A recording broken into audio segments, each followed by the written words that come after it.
The Illuminati just isn't what it used to be. We hardly do ritual human sacrifices anymore. And as much as we'd like to say we run the worldwide shadow government, who are we kidding? Nobody tells those guys what to do. It's like herding cats. So we're stuck doing a weekly bowling league, monthly meetings, and a bi-weekly pancake breakfast. There are bake sales, barbecues, and of course you can't forget Tuesday night bingo. All of this held in strict secrecy, of course. It's basically like your local Rotary Club, minus the ethics, goodwill, and humanitarian efforts. We're only in it for ourselves. No proceeds go to charity. It was because of our newly founded Inter-Society Bowling League that I discovered a disturbing thing had happened. The worshipful master of the local chapter of the Freemasons had gone missing. Yep, just disappeared in the middle of the night, according to his wife. The way she tells it, the place was locked up tight and nobody could come in or out. It just doesn't make any sense. The sound of bowling balls crashing into pins was loud in the background, drowning out the man's voice, but I got the idea. The disappearance sounded like a complete mystery. Has he ever left like this before? Does he have a mistress or some girlfriend he might have run off with?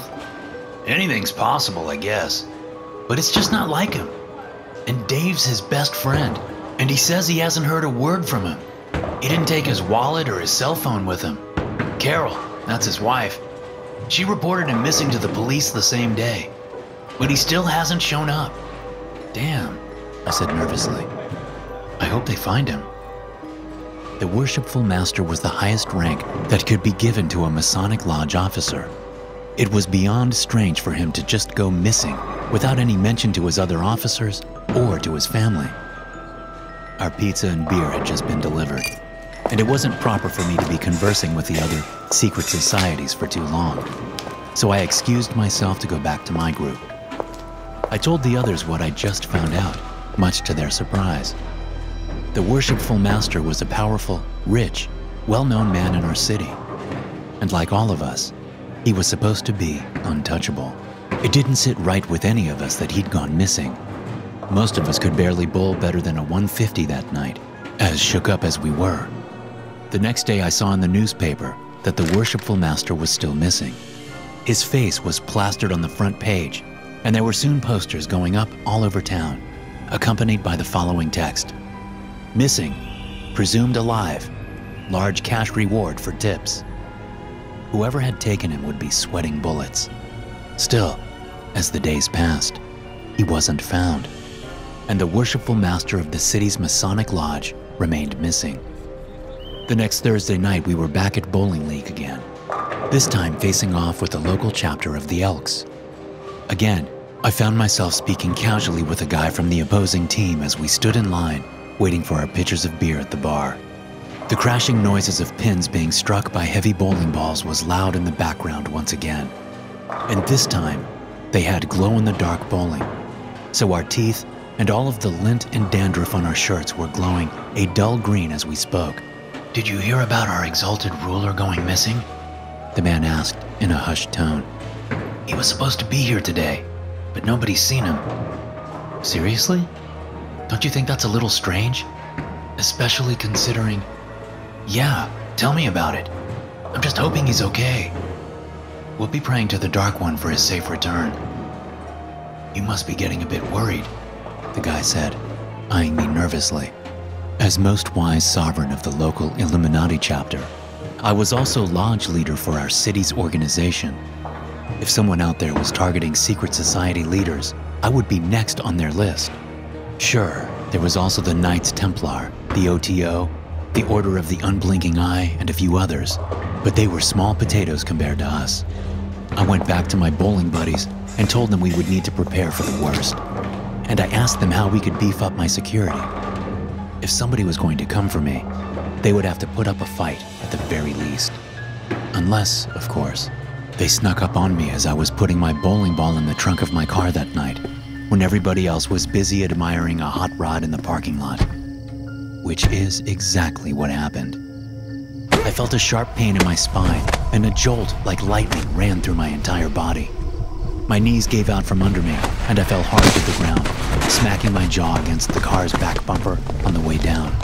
The pavement scratched my face as someone began to pull me by my feet towards another vehicle, caveman style. They stopped behind a black SUV and opened the trunk, then looked down at me. "Oh," I mumbled through broken teeth, looking up at the masked figure standing over me. A boot came down hard on my face, and everything went dark.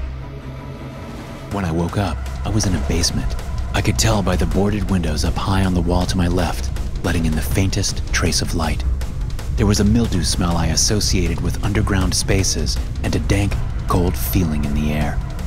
A moment later, after opening my eyes, I tried to move around, but found myself unable.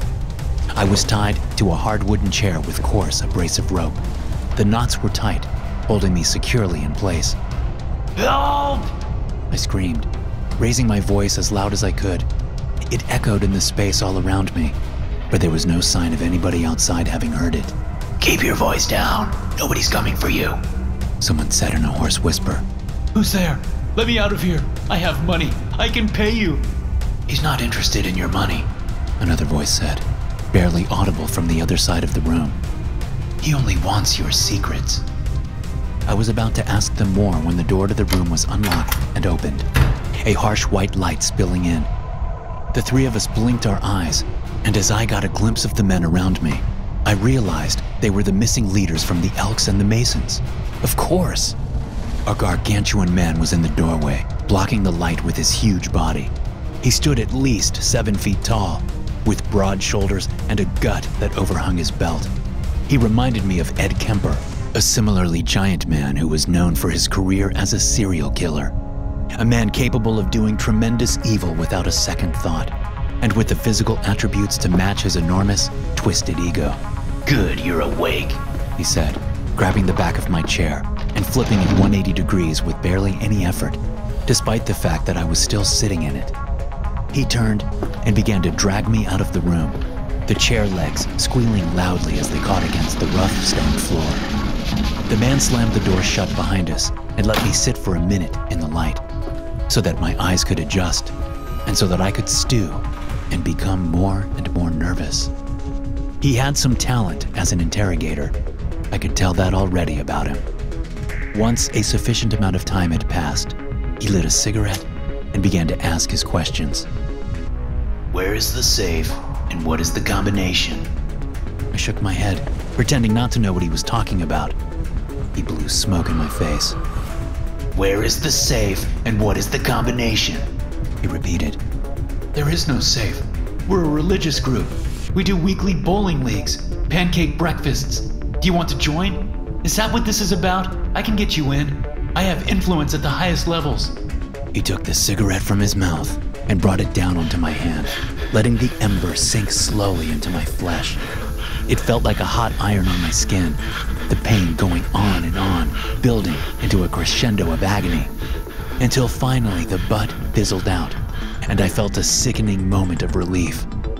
But then a moment later, the pain returned again, 10 times worse, and I screamed until my lungs were out of air, my throat ragged, and my voice hoarse. Once I had finally settled down, he repeated the question. "Where is the safe, and what is the combination?" His voice betrayed no hint of impatience or empathy, as I denied him his answers again and again. Each time I denied knowledge of a safe, he made the subsequent torture worse. I don't know! I screamed, and he casually removed my index finger with a cigar cutter, then repeated his questions. We don't have a safe, I'm telling you. He gouged out my eye with a knife, digging the point in deeper and deeper until he gained purchase, then popped it out of its socket like a stubborn drain plug. Then he cut the eyeball from its connective tissues and tendons, licking the knife clean with his tongue afterwards. Finally, he broke from his routine after hours of interrogation, once I was missing several toes, an ear, and chunks of flesh from all over my body. "You think I don't know about how your secret societies run the planet, controlling everything behind the scenes? You think I don't know about the one world shadow government, the CEOs and mega corporations all working together to bring your hideous plans to fruition?" I opened my mouth to speak, when he held the knife up to my face, running the blade down my cheek as my heart pounded faster. One more lie, and I cut your tongue out. Then you write your bullshit answers on a piece of paper with what fingers you have left. By the way, are you a righty or a lefty? Just so I know which hand to leave partially intact. This pushed me over the edge. I had sworn a blood oath to protect our secrets, sure, but I was also bleeding really badly, and that blood pact wouldn't mean shit if I ran out of the stuff. At least, that's what my dizzy, confused mind told me. I guessed he had also injected me with some sort of truth serum while I was sleeping, since I began speaking secret truths as if they were no big deal. I'm right-handed, I said first. And if you must know, the safe is in my office, hidden beneath the floorboards. The combination is 1, 2, 3, 4. There's nothing in there except old Playboys and some half-empty liquor bottles, though. Oh, and our ancient sacred doctrine. He wrote this down, asking another question quickly before whatever drug he'd fed me wore off. Your society demands belief in a higher power. Which higher power do you really believe in? We worship the Dark One, I began. Same as all the other secret societies. We pretend to be all Christian and shit.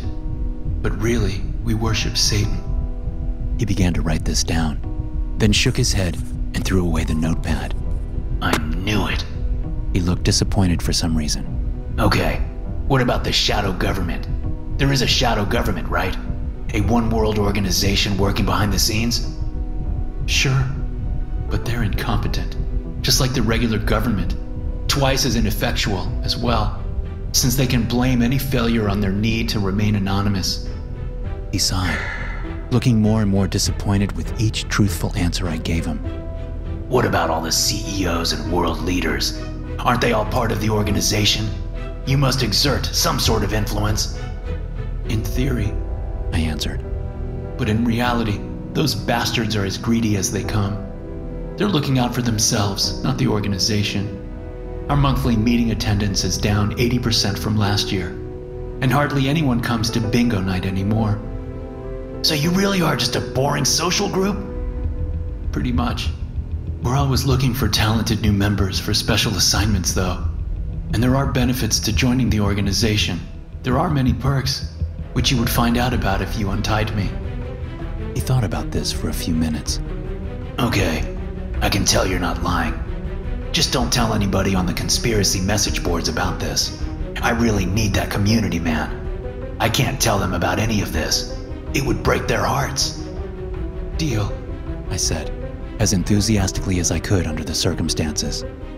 My gaze traveled down to the eyeball on the table. Oh yeah, he said, seeing me look at it. Sorry about that. I'm not sure the doctors can do anything about that. Maybe you could throw it in a bag of ice, just in case? Sure, no problem. After untying me, we went into the other room where the chapter leaders of the Masons and the Elks were sitting, still tied up. I'm not really sure what to do with these guys, the man said. They weren't as cooperative as you, even after the truth serum. Maybe I just didn't use enough. I was only half listening, already looking for the exit. Oh, you can kill those guys if you want, I said over their screaming objections. It would actually really help us out. They're both fantastic bowlers. Thanks for listening. If you enjoy these stories, be sure to subscribe to the podcast and check out some more of my episodes here.